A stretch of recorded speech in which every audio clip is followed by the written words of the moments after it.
जैसे आपको पता होगा we are dealing with 10 AM daily series, तो आज का लेक्चर नंबर 81 है और आज का जो कट ऑफ होने वाला है that is going to be 8 marks. तो डिफिकल्ट होगा आज का कट ऑफ क्लियर करना। देखते हैं कौन कौन लोग आज का कट ऑफ क्लियर कर पाते हैं। तो लेट्स स्टार्ट। देखिए, जो आपके सामने पहला क्वेश्चन है, आपको पता होगा इंडिया चाइना भी इस समय न्यूज में है, जिसकी वजह से मैंने जो क्वेश्चन कवर किया है वो लद्दाख से रिलेटेड एरिया को कवर किया है। देखिए, मैंने क्वेश्चन आपसे पूछा है, मैंने आपको 4 लेक्स लिखी हैं और पूछी इसमें से कौन सी लेक जो कि कहां पे लोकेटेड, लद्दाख में लोकेटेड है। अब आप कह सकते हैं सर हमें ये नहीं याद है कि लद्दाख में कौन कौन सी लेक लोकेटेड है, बट अगर आपने रामसर साइट्स जो हैं उनकी, अगर रामसर साइट्स इंडिया में जो है वो अगर आपको याद होंगी तो it could be an easy question for you. कैसे हो सकता है ये, ठीक है। तो देखिए 4 ऑप्शन है अब आपके सामने, ये लेक्स हैं कि नहीं है। तो अगर आपने इस लेक के बारे में सुना होगा, याद रखिएगा दैट इज शो मोररी की अगर हम बात करें तो ये जो लेक है that is located in Ladakh, ठीक है। ये हम पढ़ते हैं अपनी रामसर साइट्स में क्योंकि ये रामसर साइट भी है। तो अगर 4th लद्दाख में है ये आपको पता है, तो देखिए आप 2 ऑप्शंस पे आ जाते हैं। पहले 2 ऑप्शन तो डायरेक्टली ही कट हो जाते हैं, ठीक है। और पेंगयांग लेक की बात करें तो बहुत फेमस लेक है, of course that is located in Ladakh. तो 2 और 4 अभी भी आप डाउट में हैं, that is option number C and D. तो यहां पर आपको रिस्क लेनी पड़ती है। याद रखिएगा सर करेक्ट आंसर है 1, 2 एंड 4। रिमेंबर दैट इज जो शोकर लेक भी है ये भी जो है वो लद्दाख में लोकेटेड है, जबकि जो 3rd लेक है, याद रखिएगा सोमोगो रिवर की अगर लेक की बात करूं, सोमोगो लेक की, तो याद रखिए ये सिक्किम में लोकेटेड है, ठीक है। तो देखिए नाम थोड़े सिमिलर से लगते हैं इसलिए इनको ऑप्शंस में दे दिया जाता है, इसमें आप कंफ्यूज हो जाएं, बट आपको याद रखना है इसलिए मैंने यहां पर बता दिया। हो सकता है डायरेक्टली आपसे पूछ लिया जाए कि ये लेक कहां लोकेटेड है, तो याद रखिएगा 1, 2 and 4 is located in Ladakh and जो 3rd वन है that is located in Sikkim. Okay, so we have done with the first question that is option number C. Second question में आते हैं। जो सेकंड क्वेश्चन है ये मैंने टाइगर रिजर्व से रिलेटेड पूछा है। देखिए कभी कभी तो क्वेश्चन आते हैं डायरेक्टली मैच द फॉलोइंग, कभी कभी आपको टाइगर रिजर्व दे देंगे, बोलेंगे नॉर्थ से साउथ अरेंज करो। वैसे क्वेश्चन मैंने यहां पर पूछा है, 4 टाइगर रिजर्व दिया, नॉर्थ से साउथ अरेंज करना है। पहला है दुधुआ, दूसरा पन्ना, 3rd पेंच, 4th इंद्रावती। तो आपको पता होना चाहिए ये नेशनल पार्क कहां लोकेटेड है। तो आप इन क्वेश्चन को सॉल्व कर सकते हैं from north to south. Options दिए होंगे, आपने मार्किंग भी स्टार्ट कर दी होगी कि पहले नंबर पे कौन होगा। तो बहुत लोगों को पता होगा दुधुआ यूपी में है, तो अगर ये यूपी में है तो ये ऑफ कोर्स सबसे नॉर्थ में होगा। पन्ना एमपी में है, ठीक है। देन मैं बात करता हूं पेंच की, पेंच भी एमपी में है, ठीक है। और इंद्रावती छत्तीसगढ़ में, बट एमपी और छत्तीसगढ़ तो अगल बगल है। तो यहां पर आपको दिमाग लाना पड़ेगा, ये जो दैट इज इंद्रावती है वो भी पेंच के नीचे है। तो याद रखिए इसका करेक्ट आंसर हो जाता है दैट इज 1, 2, 3 एंड 4, ठीक है। अगर आप यहां तक नहीं भी पहुंच रहे थे, जैसे कि सर मुझे ये नहीं याद है इंद्रावती नीचे है कि नहीं, स्टिल आप फर्स्ट और सेकंड को भी अरेंज करेंगे ना तो आपका आंसर आ जाएगा। आपको ज्यादा 3rd और 4th के लिए अरेंजमेंट की जरूरत नहीं पड़ेगी, रिमेंबर।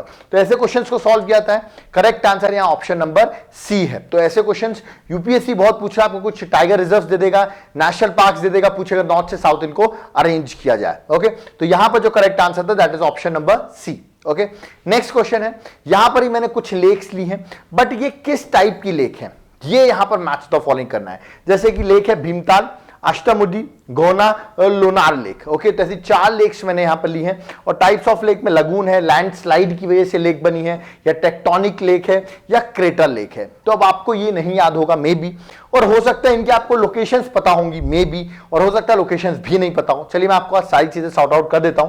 पहले भीमताल की बात करें हम, ठीक है। तो ये कौन सी लेक है, हो सकता है आपको ये नहीं पता हो। तो आपको ये तो पता होगा अष्टमुडी जो है वो एक लगून है, दैट इज लोकेटेड इन केरल।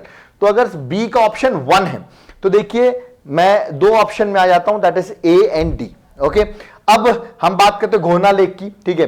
ये आपको अगर नहीं पता है तो उत्तराखंड में लेक है और ये लैंडस्लाइड की वजह से क्रिएट हुई है, ठीक है। तो सी का 2 है, सी का 2 है, तो आई थिंक मेरा आंसर अभी भी नहीं आया है। देखिए दैट इज सेकंड का मैंने 1 लगाया है, okay, still I am get confuse, और 3rd का अगर मैंने सेकंड भी लगा दिया स्टिल मेरा आंसर नहीं आया। तो देखिए अभी भी मैं आगे बढ़ते हैं। लोनार लेक पता होगा किसी को, इट्स अ क्रेटर लेक जो कि महाराष्ट्र में लोकेटेड है। तो डी का अगर 4 है तो yes the correct answer is option number A, that is Bhimtal जो था याद रखिएगा एक टेक्टोनिक लेक है, ठीक है। तो ये आपको याद रखनी है। अब इन लेक्स के बारे में मैंने आपको आगे डिटेल मेंशन कर रखा है। जैसे भीमताल की बात करें उत्तराखंड में लोकेटेड है, इट्स रिमेंबर भीमताल क्या है, एक वॉल्केनिक लेक है, ठीक है। यहां पर लिखा भी हुआ है वॉल्केनिक बोला हूं, इट्स अ टेक्टोनिक लेक, ठीक है, रिमेंबर, ठीक है। सेकंड बात करते हैं अष्टमुडी, तो याद रखिएगा ये लगून है एक जो केरल में लोकेटेड है। गोना लेक की बात करूं, याद है लैंडस्लाइड की वजह से उत्तराखंड में फॉर्म हुई है। और लोनार लेक की बात करें तो क्रेटर की वजह से बना हुआ है। मैंने ऑलरेडी अपने ज्योग्राफी के लेक्चर्स में क्रेटर क्या होता है ये मैं एक्सप्लेन कर चुका हूं। जिसको समझ में नहीं आ रहा प्लीज डिस्क्रिप्शन बॉक्स में जाए, फिजिकल ज्योग्राफी के लेक्चर्स देखें हमारी वेबसाइट पे जाकर। ओके, याद रखिएगा ये Lonar lake it's a crater which is located where, that is in Maharashtra. Okay, तो correct answer that is option number A. Okay, next question में आते हैं क्वेश्चन नंबर 4, और ये मैंने वर्ल्ड ज्योग्राफी से क्वेश्चन ले लिया है, जहां मैंने कुछ इंपॉर्टेंट स्टेट लिखे हैं और ऑलरेडी मैं वर्ल्ड ज्योग्राफी कंप्लीट करा चुका हूं। जिसको ऐसे क्वेश्चन नहीं बने, स्टेट क्या होता है, लोकेशंस कहां है, प्लीज डिस्क्रिप्शन बॉक्स में जाएं, वेबसाइट को क्लिक करें और वहां पर जाके वर्ल्ड ज्योग्राफी के लेक्चर्स देखें, क्योंकि एक इजी क्वेश्चन है, कुछ स्टेट दिए हुए हैं और कुछ यहाँ कंट्रीज दी हुई हैं, आपको जस्ट मैच द फॉलोइंग करना है, जैसे कि बास straight, Davis Strait, डॉवर straight, Florida straight. I think अगर नहीं भी पता होगा स्टिल आप मैच कर सकते हैं। Florida strait is between that is USA and Cuba. Okay, तो this is the correct answer. Bass strait की बात करूं तो ऑस्ट्रेलिया और तस्मानिया के बीच में है, तो 1 का अगर 2 है, ओके, देन 4 का 3 है, तो यहां पर भी अभी भी हम डाउट में, that is option number A and B, B और सी आपको पता होना चाहिए।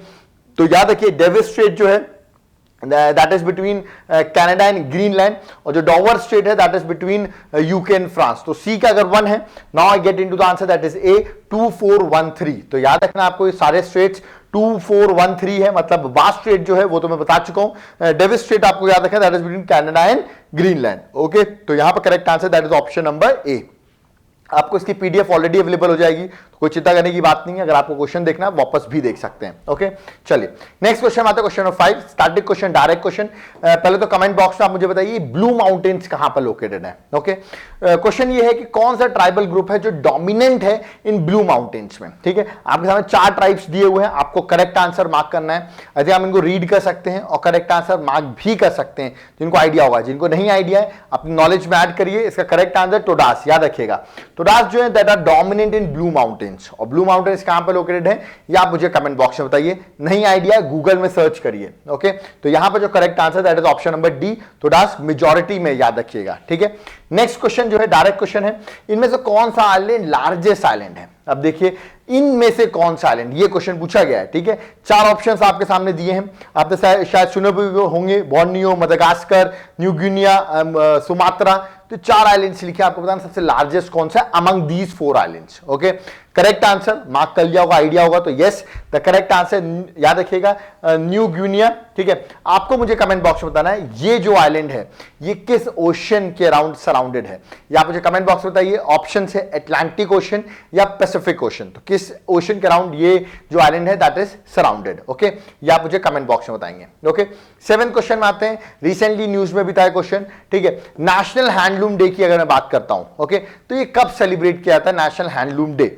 7 जून, 17 जुलाई, 7 अगस्त या 17 सितंबर? तो बहुत लोग 17 सितंबर लगा रहे होंगे मे बी, या 7 जून, तो दोनों ही आंसर गलत हैं। ठीक है, ये तो बिल्कुल स्टैटिक है, क्वेश्चन देखते ही आंसर मार्क करना है। Yes the correct answer 7 August. But आप मुझे कमेंट बॉक्स में बताइए 7 अगस्त क्यों चूज किया गया है? मॉडर्न हिस्ट्री में इसका बहुत ज्यादा सिग्निफिकेंस है, मैं आपको हिंट दे रहा हूं 1905 का इसका कुछ सिग्निफिकेंस है। आप मुझे कमेंट बॉक्स में बताइए इसका सिग्निफिकेंस क्यों है, क्यों हम नेशनल हैंडलूम डे 7 अगस्त को सेलिब्रेट करते हैं। ओके, तो यहां पर जो करेक्ट आंसर था that is option number C. ठीक है, बट सिग्निफिकेंस आपको मुझे बताना है। नेक्स्ट क्वेश्चन नंबर 8 में आते हैं, ये आप कह सकते हैं that is related to Indian polity, historical background of Indian constitution से क्वेश्चन लिया गया है। क्वेश्चन है मॉर्ले मिंटो रिफॉर्म्स 1909। 3 स्टेटमेंट दिए गए हैं, पूछे गए कौन सा स्टेटमेंट करेक्ट है। पहला स्टेटमेंट है कि जो मिंटो और मॉर्ले है दोनों ही ब्रिटिश पार्लियामेंटेरियन थे। ओके, सेकंड स्टेटमेंट है इस एक्ट के through they provided limited self government by increasing the number of elected Indians की संख्या बढ़ा दी गई थी in legislative council. Second statement है। Third, this contain provision that ensure British officials still majority में रहेंगे इन लेजिस्लेटिव काउंसिल। याद रखिएगा मेजॉरिटी में स्टिल कौन रहेंगे, दैट इज याद रखिए ब्रिटिशर्स। ओके, तो तीनों स्टेटमेंट क्या ये करेक्ट है? All of the above correct या कुछ गलत हो सकते हैं? यस, इसमें सेकंड और थर्ड तो करेक्ट है, फर्स्ट स्टेटमेंट रॉन्ग है। याद रखिएगा, जल्दी जल्दी जिन्होंने मार्क कर दिया होगा all the 3 are correct, that is wrong. इसका करेक्ट आंसर 2 और 3 बी ऑप्शन है। और इसका रीजन मैं बता दूं, ये दोनों पार्लियामेंटेरियंस नहीं है। मॉर्ले मिंटो के बारे में अगर किसी को पता होगा, ठीक है, तो मिंटो जो थे वो इंडिया के वॉइस रॉय थे और जो मॉर्ले थे वो सेक्रेटरी ऑफ स्टेट थे। ठीक है, सो डोंट गेट कंफ्यूज कि ब्रिटेन के पार्लियामेंटेरियंस हैं। जो मिंटो थे वो तो इंडिया के उस टाइम पे वॉइस रॉय हुआ करते थे। ठीक है, तो करेक्ट आंसर यहाँ पे ऑप्शन नंबर बी है, दैट इज 2 और 3।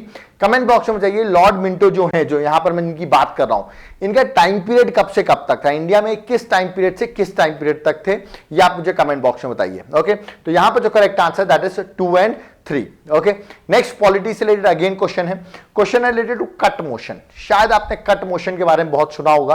क्वेश्चन पूछा गया है कट मोशन इंट्रोड्यूस कब किया जाता है। Okay, cut motion can be introduce after the presentation, मतलब किसके प्रेजेंटेशन के बाद कट मोशन यूज किया जाता है। ओके, मैं बता दूं ये मोशन सिर्फ लोकसभा में ही पास होता है। ठीक है, ऑप्शंस है अगर बिल इंट्रोड्यूस किया गया हो पार्लियामेंट में, सेकेंड जब बजट रख दिया जाता है उसके बाद, नेक्स्ट या प्राइवेट मेंबर बिल रख दिया गया हो, या कॉन्स्टिट्यूशनल अमेंडमेंट बिल रख दिया गया हो। अगर आपको ऐसे क्वेश्चन नहीं बन रहे हैं प्लीज डिस्क्रिप्शन बॉक्स में जाएं, वेबसाइट को विजिट करें, इंडियन पॉलिटिकल लेक्चर्स देखिए, क्योंकि बहुत इजी क्वेश्चन पूछा गया है। कट मोशंस मैंने ऑलरेडी एक्सप्लेन किया ड्यूरिंग अपने जनरल बजट्स के टाइम पर। तो देखिए बजट के बाद ही, बजट के टाइम पर ही, जब बजट रखा जाता है उसके टाइम पर ही आप कट मोशंस इंट्रोड्यूस करते हैं। कमेंट बॉक्स में बताइए कितने टाइप के कट मोशंस होते हैं और उन तीनों के नाम मुझे आप कमेंट बॉक्स में मेंशन करिए। ओके, तो करेक्ट आंसर है यहां ऑप्शन नंबर बी। ओके, चलिए नेक्स्ट और लास्ट क्वेश्चन आज का जो है अपना, that is going to again politics से रिलेटेड है, theory of separation of power. ठीक है, ये theory of separation of power, दो वर्ड्स हैं, कंफ्यूज मत होइएगा, division of power and separation of power. Okay, division of power मतलब तीन लिस्ट होती हैं, state list, concurrent list, union list. जो डिवीजन है इसको हम डिवीजन ऑफ पावर कहते हैं, बिटवीन सेंटर और स्टेट गवर्नमेंट के बीच में there is a division of power in Indian constitution. But separation of power इसका मतलब क्या है? क्वेश्चन सिंपल सा है, सेपरेशन ऑफ पावर कहां इंडिया में, मतलब ये सेपरेशन ऑफ पावर किस पावर के सेपरेशन की बात कर रहा है? मैं आपको बता दूं ये बहुत अच्छा इसका एग्जांपल अगर आप किसी कंट्री में देखें दैट इज यूएसए, जहां पर सेपरेशन ऑफ पावर बहुत ही वाटर टाइट है और आप इजीली देख सकते हैं। इंडिया में तो ऐसा separation of power water tight नहीं है, मैं आपको प्रैक्टिकली बताऊं तो पहले तो आप ये बताइए सेपरेशन पावर है क्या? ऑप्शन है सेंटर और स्टेट गवर्नमेंट के बीच में पावर का division. Okay, next branches of government के बीच में division, third polity and economy के बीच में डिवीजन, या fourth state and local government के बीच में division. It's a very easy question. Yes, answer is B, that is different branches of government, executive, legislature और जुडिशरी, ये they are the three branches of government, और इनके बीच में जो power divide है, याद रखिए इनके बीच में जो सेपरेशन है तीनों का अलग अलग, that is known as separation of power. और ये आप इंडिया में तो नहीं बट यूएस में देख सकते हैं proper separation of power. India में बात करूं, हाँ जुडिशरी तो सेपरेट है इंडिया में, बट एग्जीक्यूटिव लेजिस्लेटिव अगर मैं बात करूं तो कुछ याद रखिएगा सेपरेट नहीं है, थोड़े मिंगल अप है। जैसे मैं प्राइम मिनिस्टर की बात करूं तो he is a part of parliament also, और वो एग्जीक्यूटिव भी है। ठीक है, पॉलिसी को इंप्लीमेंट करने में भी रोल प्ले करते हैं। तो हमारे कुछ ऐसा है, एग्जीक्यूटिव लेजिस्लेटिव मिंगल अप है और जुडिशरी सेपरेट है। ओके, तो हमारे यहाँ कुछ ऐसा स्ट्रक्चर है, बट स्टिल याद रखिए theory of separation of power best example US से है, और इसका मतलब होता है ब्रांचेस ऑफ गवर्नमेंट के बीच में सेपरेशन होना। ओके, आई थिंक कुछ लोग को क्वेश्चन बन गया होगा, जिनको नहीं बना मैंने समझा दिया आपको ये क्वेश्चन। और डिटेल में अगर आपको देखना है तो आप हमारे पॉलिटिकल लेक्चर्स देख सकते हैं, डिस्क्रिप्शन बॉक्स में उसका लिंक मेंशन है वेबसाइट का। Okay, so we have done with the 10 AM series. अगर आपको इसकी पीडीएफ चाहिए हमारे व्हाट्सएप ग्रुप को जरूर ज्वाइन करें, जहां पर आपको इसकी पीडीएफ मिल जाएगी। 1 साल तक हम इसकी पीडीएफ आपको प्रोवाइड करते रहेंगे, सारे अपने दैट इज पीडीएफ इसके एमसीक्यू सीरीज की पीडीएफ आपको लेक्चर नंबर 1 से भी मिल सकती है। ओके, उसके लिए याद रखिए आपको इस नंबर पर हमको व्हाट्सएप करना है, दैट इज 9098676936। इसका एक मंथली ईयरली चार्ज भी हमने रखा है, दैट इज 200 रुपीज ईयरली, जो कि एक बहुत ही माइन्यूट चार्ज है, 50 पैसे अ डे। तो जिसको भी ज्वाइन करना हो हमें जरूर व्हाट्सएप करें, will add you in our group. Plus जो मैंने आपसे क्वेश्चंस पूछे कमेंट बॉक्स में जरूर कमेंट करें। प्लस याद रखिएगा जो आपको कोई डाउट क्वेरीज है वो भी आप कमेंट बॉक्स में कमेंट कर सकते हैं। जो लोग नए हैं प्लीज हमारे प्लेलिस्ट को विजिट करें, वहां और भी लेक्चर्स अवेलेबल हैं जो आपके एग्जाम्स के लिए आपको हेल्पफुल हो सकते हैं। और जिनको हमारा लेक्चर पसंद आ रहा है प्लीज लाइक का बटन जरूर दबा के जाएं, और अगर नहीं पसंद आ रहा है, अगर आप कुछ और सजेशन देना चाहते हैं तो आप कमेंट बॉक्स में वो भी लिख सकते हैं। Thank you.